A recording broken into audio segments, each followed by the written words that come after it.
Right. So today we're diving into some really heavy stuff, emotional abuse Yeah. and its impact.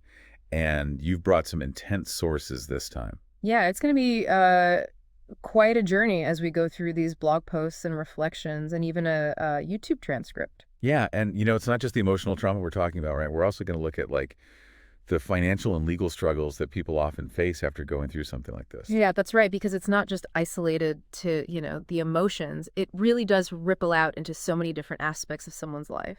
Exactly. Finances, legal standing, everything. Yeah. And to kick things off, we're starting with Loren Keeling's blog post. Okay. And what really stood out to me was how she uses AI to help process everything that happened. Oh, wow. Like she's almost using technology to validate all these intense emotions. Interesting. The heartbreak, the anger, the humiliation, the self-doubt that come with being in such a toxic relationship. That's really fascinating, and it really speaks to this core need, I think, for validation after experiencing abuse. Because it's not about, condoning any actions, but it's about recognizing that impact. Right. The psychological impact that abuse can have. Absolutely. And, think about it. Think about a time when you felt deeply betrayed or treated unfairly. Mm-hmm. Those feelings, they're real. Yeah. And acknowledging those feelings is that first step towards healing. Yeah. And Keeling's story, takes this really dark turn. Okay. When she talks about how the abuse escalated after the relationship was over. Oh. So, initially he offers her a financial settlement, and then just days later he turns completely hostile. Oh. And actually threatens her. He says, "Don't fuck about with me. I'm in control. You do as I say, or I can throw you out onto the streets." That's scary. Yeah, it's chilling. Really chilling how quickly things can change. And how common. Yeah. It's a sadly common tactic. Yeah, and abusers will use threats and, financial manipulation. It's all about power and control. Right. It's a way to isolate the victim and keep them feeling trapped and powerless. It's that power struggle. Yeah, exactly. But in the face of all of this, Keeling shows real strength. Oh, okay. She actually records a meeting with him. Good for her. Such a smart move to protect herself and document everything that's happening. Yeah, it's all about awareness and having that, that proactive mindset to protect herself. Exactly. But even with that, Yeah. she still faces so many barriers when seeking support. Yeah. He talks about psychological services being overwhelmed. She even talks about a Spanish lawyer telling her basically that she has no rights because they weren't officially married. Wow. Yeah, that comment from the lawyer really stuck with me. Yeah. It just shows how the system just fails so often. Yeah, and legal frameworks just don't often recognize the reality of unmarried partnerships, especially in the context of emotional abuse. Right. And that's why it's so important to find the right advocates, people who actually understand emotional abuse and can navigate these complex systems. Right, because even if there aren't physical bruises, the scars run deep. Oh, yeah, absolutely. And they can have a lasting impact. 100%. One thing that really stood out to me in Keeling's blog post was the constant gaslighting. Mm-hmm. He says to her at one point, "You haven't considered me and what I want."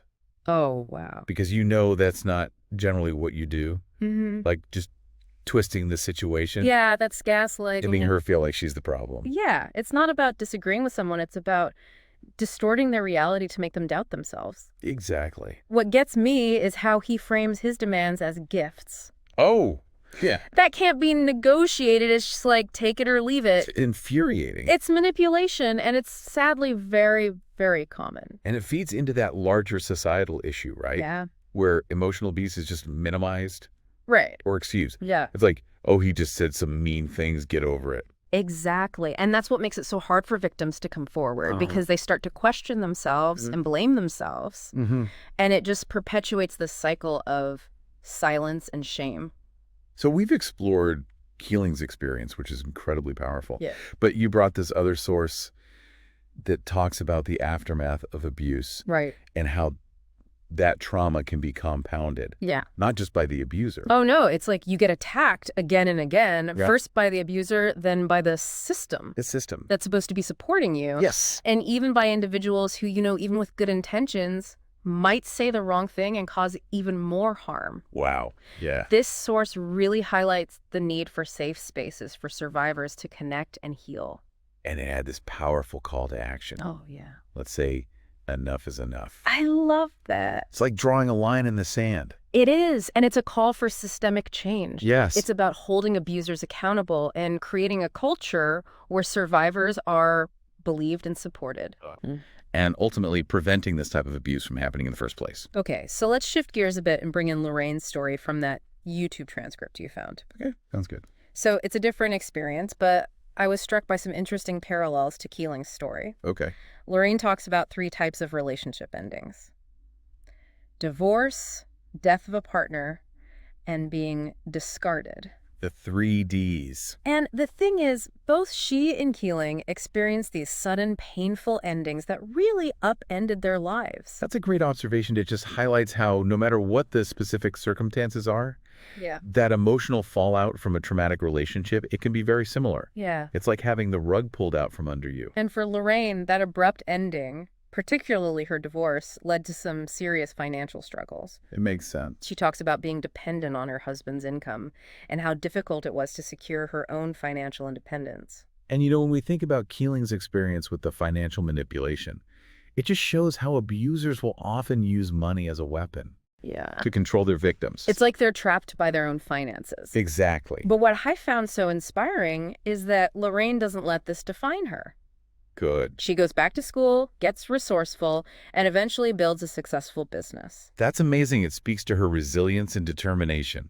And it kind of echoes Keeling's self-publishing journey as well, right? It does. Both women finding strength and purpose after going through such a difficult experience. Yeah, it's about forging your own path forward.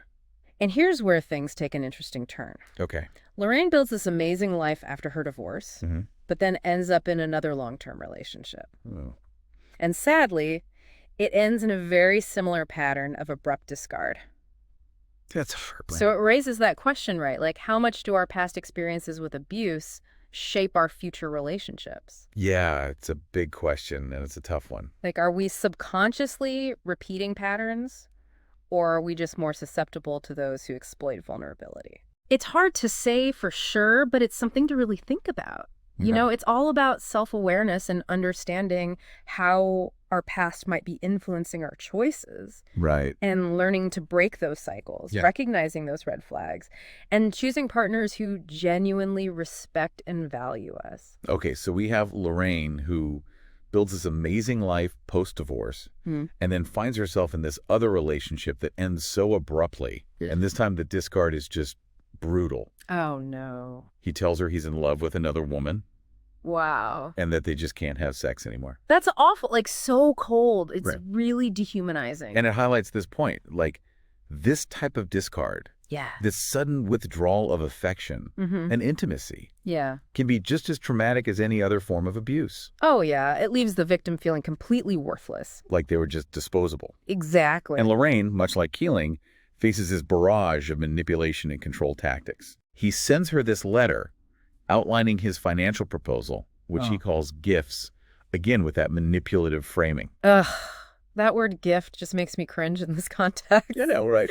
It's not a gift when it's used as a tool of control. Exactly. And he gives her a deadline to accept. Oh, wow. And even says, you do not negotiate a gift. You cannot negotiate a gift. It's all about power.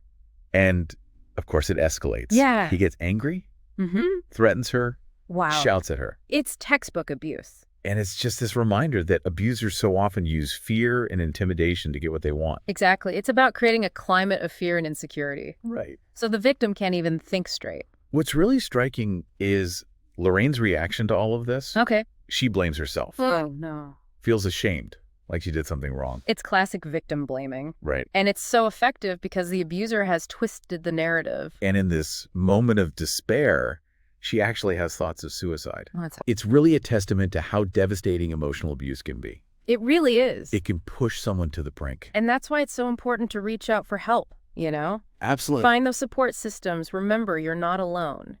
And Loraine, thankfully, she finds her strength. Yeah. She starts a YouTube channel. Okay. Shares her story. Wow. Becomes an advocate for other survivors. That's inspiring.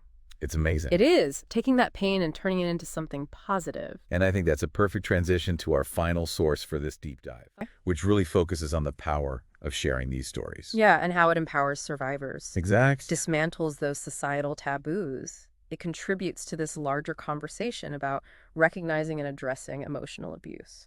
It's about amplifying those voices that have been silenced for too long. 100%. And both Loren and Loraine embody that courage, right? Absolutely. Choosing to share their experiences not just for themselves, Right. but to help others recognize the signs, understand the impact, Yeah. and ultimately break free from the cycle of abuse. It's such a powerful reminder that even in the darkest of times, there's hope and there's strength. And a path towards healing. Exactly. But it's a path that often requires, Support. Yeah. And understanding. Yeah. And a willingness to break the silence. It's about breaking the silence. It's Yeah. like we're asking survivors to navigate a system that's almost designed to fail them. Right. Remember Keeling basically being told she had no rights because she wasn't officially married. Yeah, it's like these legal loopholes just leave people so vulnerable. And this source actually calls out those untrained professionals. Oh, yeah. And even like well-meaning individuals Right. who just through ignorance or lack of empathy can end up re-traumatizing survivors. It's like they're attacked again and again. Yeah. And again, it's just that constant invalidation. And that's why creating those safe spaces is so important. Yeah, like this support group mentioned in the source. Right. That sense of community. Where you can connect with others who get it. Exactly. People who have been there. And this group focuses on mindset, money, and success. Oh, wow. It's a really holistic approach. It is, because it impacts all of those things. It acknowledges that emotional abuse just ripples out. Yeah, you can't separate it. It affects your sense of self, your financial stability, everything. It's not just about surviving. Right. It's about reclaiming your power Yes. and defining your future on your own terms. Okay, so we've talked a lot about emotional abuse, its impact, and the importance of support and healing. Mm-hmm. But before we wrap things up, I want to go back to Lorraine's story. Okay. Because she gave us that interesting framework. Yeah, her 3Ds. Divorce, death, discard. Right. 3 very different ways relationships can end. But each with their own unique set of challenges. Absolutely. And yet they all have this thread of loss and upheaval. And remember how she talked about being financially dependent on her first husband? Oh, yeah, which is a very common situation. And it made leaving that much harder. Because it creates this dependence. Right, it's like they're financially trapped. Yeah. And even after the divorce, Loraine still struggles. Makes sense. Relying on welfare while finishing her degree and rebuilding her life. It shows how long the impact can last. That aftermath. Yeah. It goes way beyond the relationship itself. Absolutely. And then her second relationship ending due to her partner's death. Right. A whole other kind of loss. It just made me think about how even in relationships that aren't abusive, Yeah. that sudden loss of a partner can be devastating. It can throw your whole world upside down. And for Loraine, it was compounded by the loss of their shared business dreams. Oh, wow. So it wasn't just personal. It was also the potential loss of her future. Right. Her livelihood. But what I found so inspiring was that she chose to honor his memory That's beautiful. by keeping those dreams alive. I love that. She took over the business and achieved success. What a testament to her resilience. He really is. Taking that tragedy and using it as fuel to move forward. Okay, and then her third relationship, the one that ended with the discard. Right. We've talked about the abuse. But I want to focus on something she said about her initial attraction. Oh, okay. So she had written down these qualities she wanted in a partner. Like kindness, generosity, confidence, that sort of thing. And it seemed like this guy checked all the boxes at first. Ugh, classic abuser tactic. Right. It's like they're masters of disguise. They are. They create this illusion of being the perfect partner. So you don't see the red flags. Exactly. And it makes it that much harder to leave when things start to go sour. And for Loraine, it was 11 years Wow. 11 years. before he suddenly ends it, That's so cruel. telling her he's in love with someone else. It's like a punch to the gut. And after years of manipulation and control, It just adds another layer of pain. it's like she was slowly chipped away at Yeah. until there's nothing left. That's heartbreaking. And again, we see the self-blame Yeah. and the guilt. It's like the abuser's voice is still in their head. But here's the thing. Yeah. Both Loraine and Keeling eventually find their voices. That's the key. They refuse to be silenced. It's about reclaiming your power. Taking control of the narrative. And using your voice to create change. And Lorraine's story takes this even more inspiring turn. Oh, yeah. She doesn't just share her own story. Right. She creates a platform for other survivors to do the same. That's incredible. She launches her YouTube channel, Success with Loraine, I love it. and it's dedicated to empowering women. That's amazing. She shares her insights, interviews experts. It's a space for connection and support. It's like she took all that pain Yeah. and transformed it into something positive. And that's what it's all about. Right, taking that pain and turning it into something that can help others. It's about turning pain into purpose. And that brings us back to this theme of sharing these stories. Yeah, breaking the silence. And it's interesting how Loren and Loraine chose such different ways to do that. Right, written word versus spoken word. But it just goes to show that there's no right way. It's about finding what feels authentic for you. Whether it's writing, speaking, art, whatever. Exactly. That act of sharing can be so cathartic. It really can. It's reclaiming your narrative. Taking ownership. Connecting with others who understand. It's raising awareness. Challenging those norms. Preventing others from suffering in silence. Each story shared has the potential to make a difference. It creates a ripple effect of change. And it's important to say that sharing is a personal decision. Of course. There's no pressure. Right. But for those who do choose to share, their courage helps to break down those barriers of silence. It's about turning individual pain into collective healing. And it really is about turning that individual pain into this collective force for healing. Yeah. And it's so powerful because, like you said, it's not just about healing yourself. Right, it goes way beyond that. It's about helping to, change the whole conversation around emotional abuse. Yeah, it's about changing those societal norms. Exactly. And we see that playing out in both Loren and Lorraine's stories. Absolutely. They both took their pain and used it to try and make a difference. And in such different ways, right? Yeah. Loren with her book. Yeah, the written word. And Loraine with her YouTube channel, speaking out. It's just a reminder that there's no one right way to do this. There's no one-size-fits-all approach to healing or sharing your story. Exactly. It's about finding what feels right for you. What feels authentic. Yeah. And whether it's writing or speaking, art, music. Whatever it is. That act of sharing can be so incredibly powerful. It can be. It's like reclaiming your voice. And it's not just about personal healing. Like we said, it's about raising awareness. Right. It's about education. Challenging those societal norms that allow this abuse to continue. Because silence protects abusers. Yes. And each story that's shared, Yeah. it has the potential to help someone else. Absolutely. It can help someone recognize the signs, understand the impact. And know that they're not alone. Exactly. Because feeling alone just makes everything so much harder. And it's important to acknowledge, right, that this is a deeply personal decision. Of course, there's no pressure to share if it doesn't feel right. But for those who do choose to share, Yeah. their courage helps to create this ripple effect. It does. It breaks down those barriers of silence and shame that so often surround this issue. It's like shining a light into the darkness. And it allows for that collective healing to begin. Yeah, it's about coming together as a community to support each other. You've really guided us through some heavy but incredibly important stuff today. Yeah, it's been a journey. We've explored the complexities of emotional abuse, the lasting impact it has. And the incredible strength and resilience of survivors. Like Loren and Loraine. Yeah, they are amazing examples of what it means to reclaim your power. And I hope what listeners take away from this deep dive is just a deeper understanding. Yeah, a greater sense of empathy. And maybe even a spark of inspiration. To challenge the stigma surrounding this issue. To support those who are struggling. Because everyone deserves to feel safe and supported.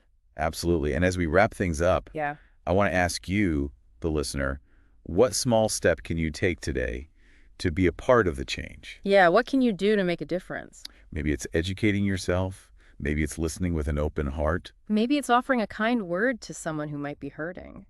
Remember, even the smallest actions can have a big impact. Yeah, because together we can create a world where emotional abuse is no longer tolerated. Where survivors are believed and supported. And where everyone feels empowered to speak their truth. Thanks for joining us for this deep dive. It's been a pleasure.